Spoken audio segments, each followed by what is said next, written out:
अस्सलाम वालेकुम। आज मैंने तैयार किए हैं फूल गोभी के पकोड़े। बहुत ही मज़ेदार ये पकोड़े तैयार होते हैं। आप इनको चपाती के साथ भी खा सकते हैं और चाय के साथ भी आप इनको पेश कर सकते हैं। तो आइए देखते हैं कि इनकी क्या रेसिपी है। सब्सक्राइब कीजिए ज्वेरिया किचन को और बेल आइकन को प्रेस कीजिए ताकि मेरी आने वाली हर नई वीडियो सबसे पहले आप तक पहुंचे और वीडियो को एंड तक देखिए। तो फूल गोभी के पकोड़े बनाने के लिए मैंने फूल गोभी ली है और इस तरीके से सिर्फ इसके मैंने फूल ही काटे हैं। एक दरमियाना प्याज है, ये भी इसी के अंदर ऐड कर देंगे। थोड़ा सा मैंने चावल का आटा लिया है, तकरीबन 3 टेबल स्पून। इसकी जगह आप कॉर्नफ्लोर डाल लें या थोड़ा सा मैदा शामिल कर दें। एक मैंने कप लिया है बेसन। बहुत टेस्टी ये पकोड़े तैयार होते हैं। 1 टीस्पून मैंने लहसुन लिया है। 2 टेबल स्पून मैंने इसके अंदर दही ऐड कर दिया है।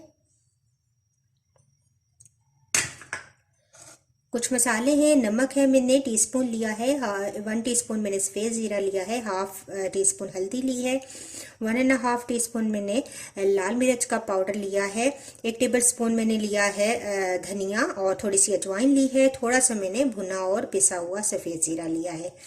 ये तमाम चीज़ें भी शामिल कर देंगे। थोड़ी सी सब्ज़ मिर्ची और धनिया अपने टेस्ट के अकॉर्डिंग डाल लें। अब थोड़ा सा पानी शामिल करेंगे और इसको अच्छा सा मैं गूंद लेती हूँ।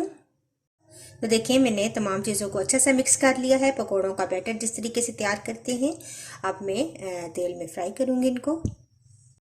ऑयल हमारा गर्म है तो इस तरीके से पकौड़ों की तरह आप इनको तल लें। बहुत मज़े के ये गोभी के पकौड़े तैयार होते हैं।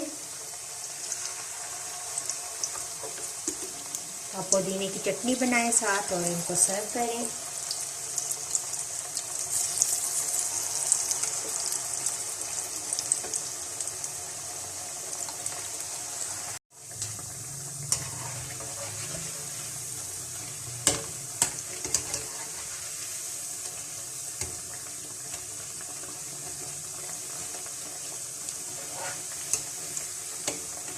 दूसरी साइड से भी अच्छे से गोल्डन कर लेते हैं। तो देखें पकौड़े रेडी हैं। अब मैं इनको निकाल लूँगी।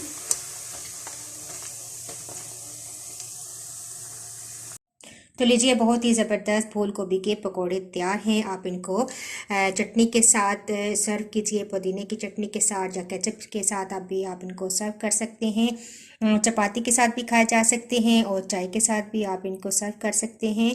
तो अगर आपको ये मेरी रेसिपी अच्छी लगी तो इसको ज़रूर लाइक कीजिएगा। इंशाल्लाह नेक्स्ट वीडियो के साथ दोबारा हाजिर होंगी। अल्लाह हाफिज़।